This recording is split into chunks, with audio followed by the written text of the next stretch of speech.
마가복음 9장을 먼저 한번 읽어볼게요.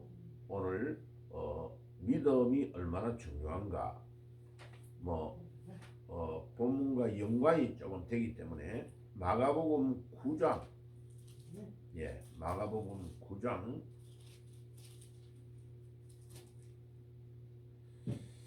23절입니다. 마가복음 9장 23절. 자, 같이 읽어볼게요. 시작. 예수께서 이르시되 할 수 있거든이 무슨 말이냐? 믿는 자에게는 능히 하지 못하는 일이 없느니라. 여기에서 믿는 자에게 능이라는 이 단어가 믿음이라는 능력이라는 단어입니다. 이 단어가 우리 영어의 다이나마이트라는 단어, 이 단어가 여기에서 나왔습니다. 자, 그래서 믿음이 능력이라는 말입니다. 믿음이 능력이다. 여기에 벙어리 귀신 들린 아들을 데리고 나와가지고 할 수 있거든 예수님 우리 아들을 좀 낫게 해주세요 라고 말하니까 예수님이 할 수 있거든이 무슨 말이냐? 믿는 자에게 능치 못하였다. 뭐를 믿는 거요? 예수님은 내 아들을 고쳐줄 수 있는 것을 믿습니다 라는 믿음이 있어야 능력이 나아가서 아들이 낫게 된다는 거죠. 그리고 29절에 보세요. 동일한 마가복음 9장 29절 같이 읽겠습니다. 시작. 이르시되 기도 외에는 다른 것으로 이런 종류가 나갈 수 없느니라. 자, 그러니까 어떤 주석에는 이거를 잘못 따라가지고요. 이런 종류가 나갈 수 없다. 이러니까 이런 귀신이 나갈 수 없다. 이렇게 하는데 완전히 잘못 해석한 겁니다. 그래서 제가 성경 번역을 원전을 직역하고 있는 이유가 그렇습니다. 성경을 번역을 잘못해버리니까 성도들이 완전히 헷갈리는 거죠. 여기에서 기도 외에는 다른 것으로는 이런 유라고 할 때 이런 종류가 이런 능력입니다. 내나 앞에서 23절에 말하는 능력이 여기에 이 다이나마이트라는 능력, 디나미스라는 헬라어의 능력이 여기에서 나오는 겁니다. 우리가 왜 매일 잠자다가 일어나가지고 기도하느냐 하면 우리의 힘으로 우리의 능력으로 앞에 있는 문제들을 해결할 수 없기 때문에 주님, 주님의 능력으로 해결해 주시옵소서.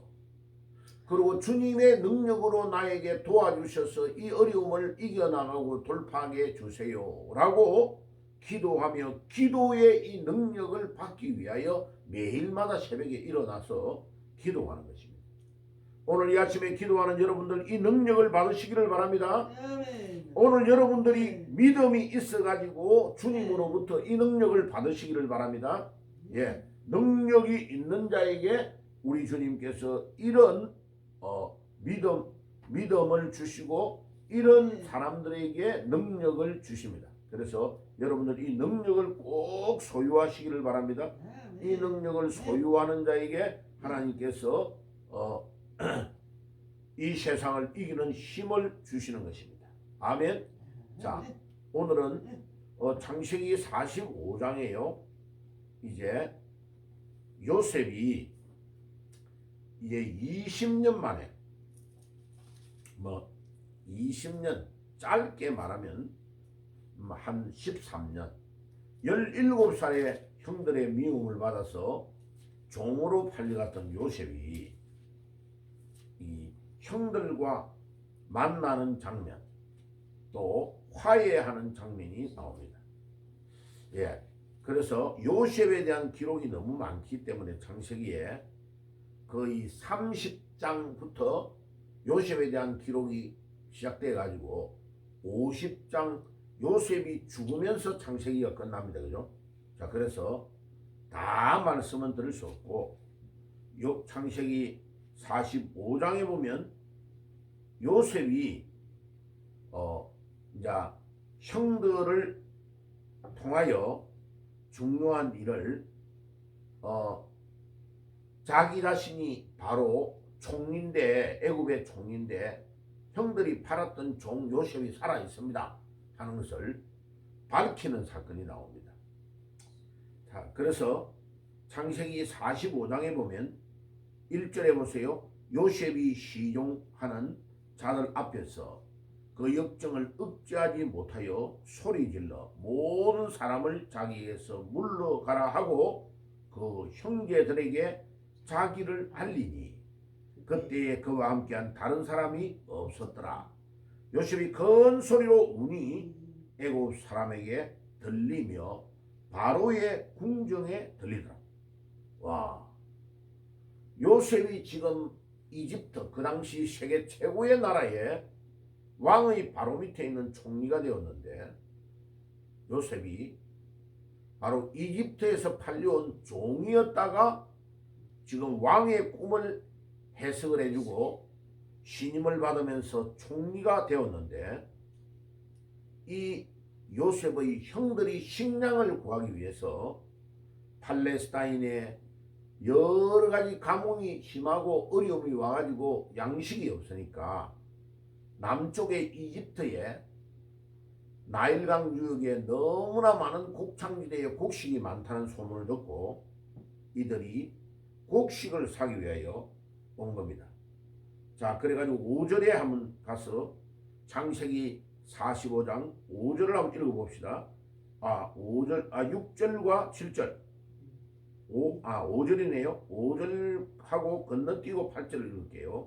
시작. 당신들이 나를 이곳에 팔았고 해서 근심하지 마소서, 한탄하지 마소서. 하나님이 생명을 구원하려고 나를 당신들보다 먼저 보내신나이다. 8절.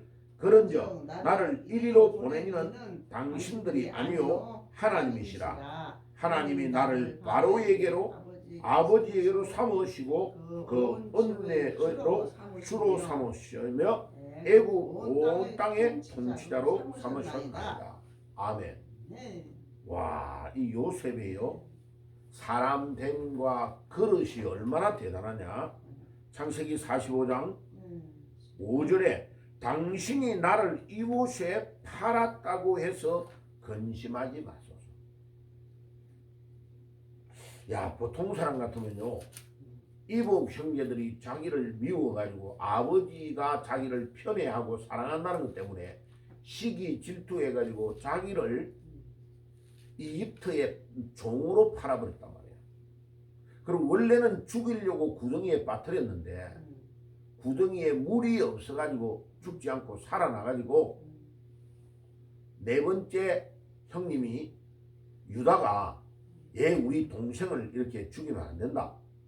또 첫 번째 아들이 안 된다라고 반대해가지고 결국은 이제 팔게 돼서 종으로 팔았는데 봐요. 그 과정을 잘 알고 있는 요셉이 보통 사람 같으면요 이집트의 종생활을 하면서 얼마나 원망했겠습니까?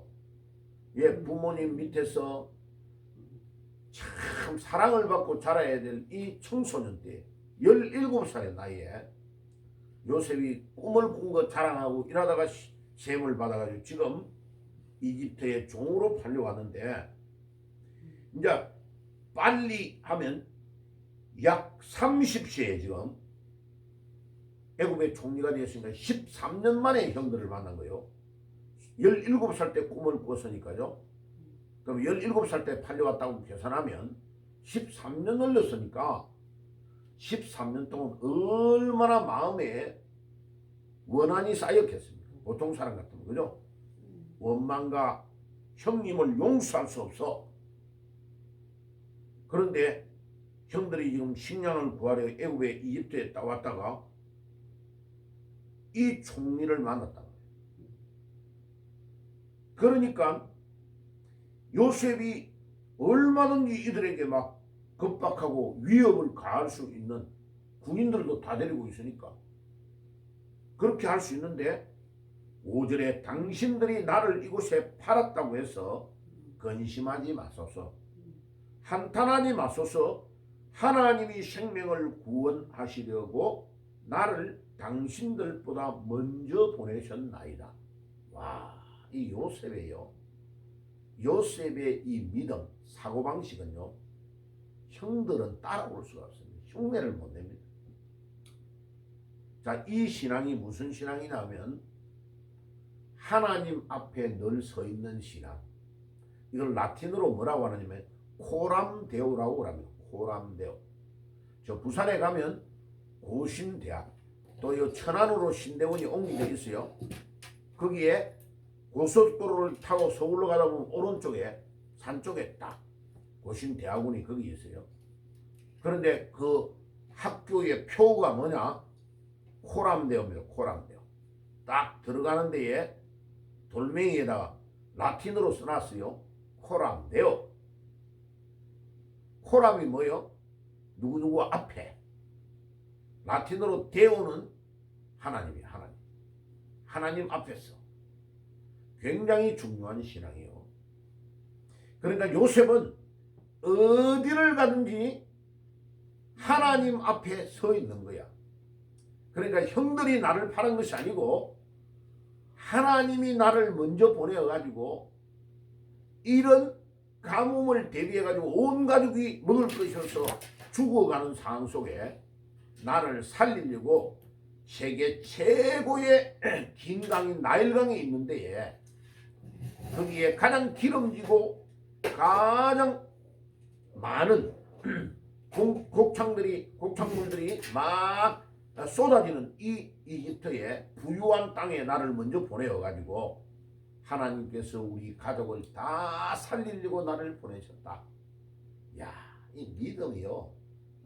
요셉의 믿음은 형들하고는 비교가 안 돼. 그러니까 하나님이 요셉을 형들 가운데 자라나게 안 하고 세계 최고의 나라에 요셉을 13년 전에 보내어가지고 자라나게 하셔가지고 이집트의 왕 바로 밑에 있는 총리가 되게 하셨다. 뭐 때문에? 요셉의 믿음 때문에.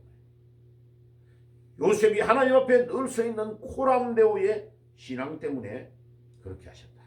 8절에 가볼까요? 그런즉 같이 읽을게요. 그런즉 나를 이리로 보내는 당신들이 아니요 하나님이시라. 하나님이 나를 바로에게 아버지로 삼으시고 그 온 집의 주로 삼으시며 애굽 온 땅의 통치자로 삼으셨나이다. 아멘. 왜 이렇게 했어요?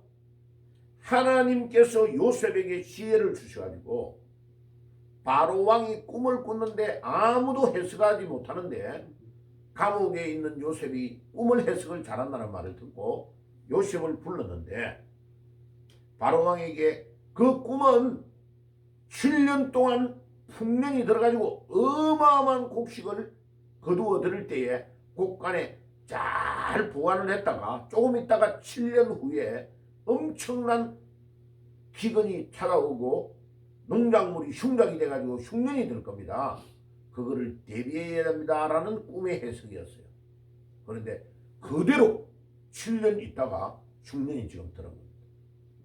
그런데 이집트 전체는 미리 준비를 해놨기 때문에 이 흉년에 가나안 땅에서 온 형들과 같은 이런 곡물을 사러 온 사람들에게 팔아서 어마어마한 부자가 되는 겁니다. 이집트 전체가. 그러니까 왕이 요셉을 보니까 신기하거든. 요셉을 보니까 너무나 신기한 아들이야. 그러니까 요셉을 자기의 총리로 세울 수밖에 없죠.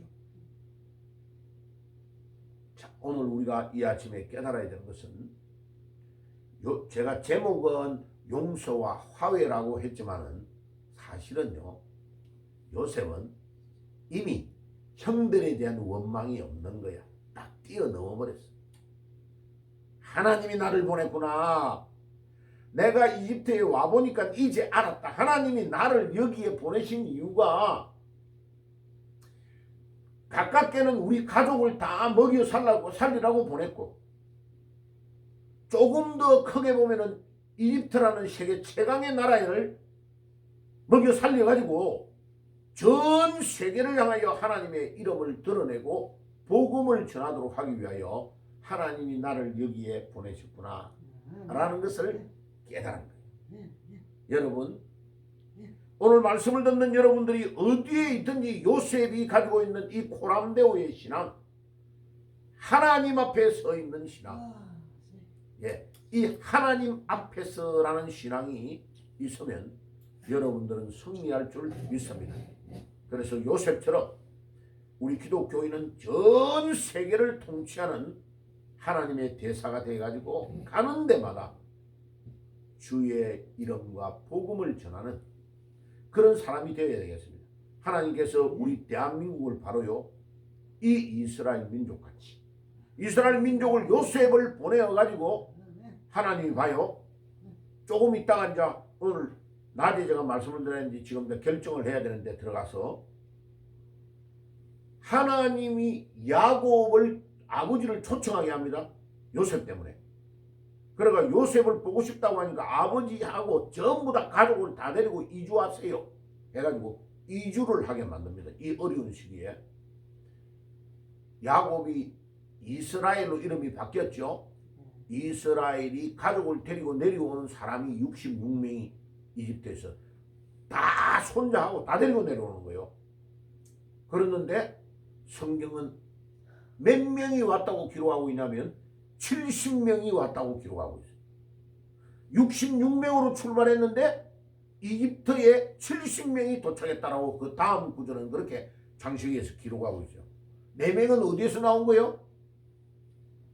요셉과 요셉이 거기에서 이집트에서 왕이 부인을 정해주기 위해 제사장의 딸하고 결혼해가지고 아들 둘을 낳았는데 그 아들 둘 하면 4명의 가족이잖아요. 그죠? 66명 더하기 4명에서 70명이 이주를 했는데 나중에 215년 만에 이집트를 탈출해가지고 출애굽합니다. 출애굽할 때에 어른 장정이 20세 이상이 60만 명, 그 다음에 어린 아이를 포함하면 약 200만 명으로 보고 있는 거예요. 학자들이. 그럼 봐요.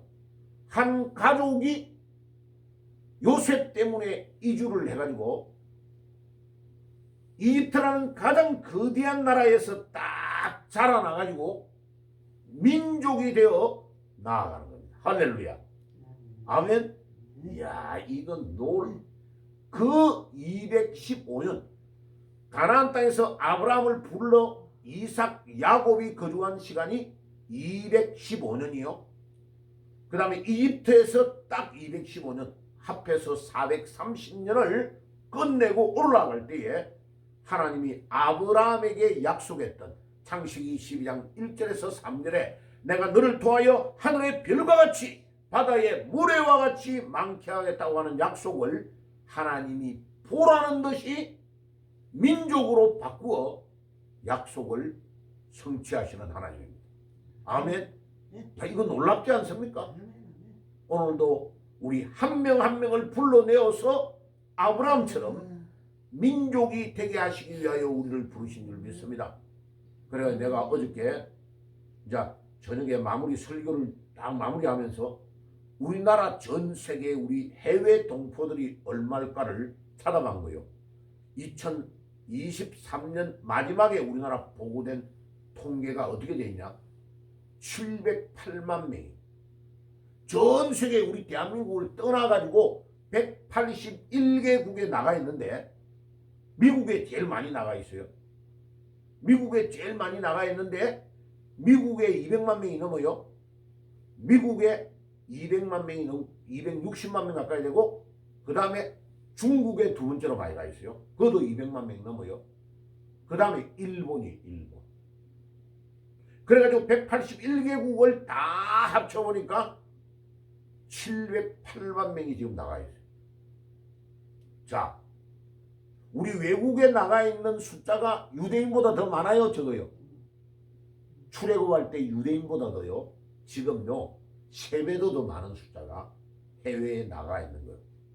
지금 이 해외에 나가 있는 708만 명이 전 세계 181개국에 가 있는 거예요. 우리 대한민국은 거의 전 세계에 안 나가 있는 나라가 없을 정도로 나가 있는 거죠. 이 디아스포라라고 해요. 이 흩어진 우리 동포들이 전 세계를 복음화시키는 전초기니가 되는 겁니다. 하나님은 이 대한민국을 이스라엘 이상으로 전 세계로 지금 보내놓은 거예요. 아, 놀랍죠? 이거를 볼 수 있는 눈이 있기를 바랍니다.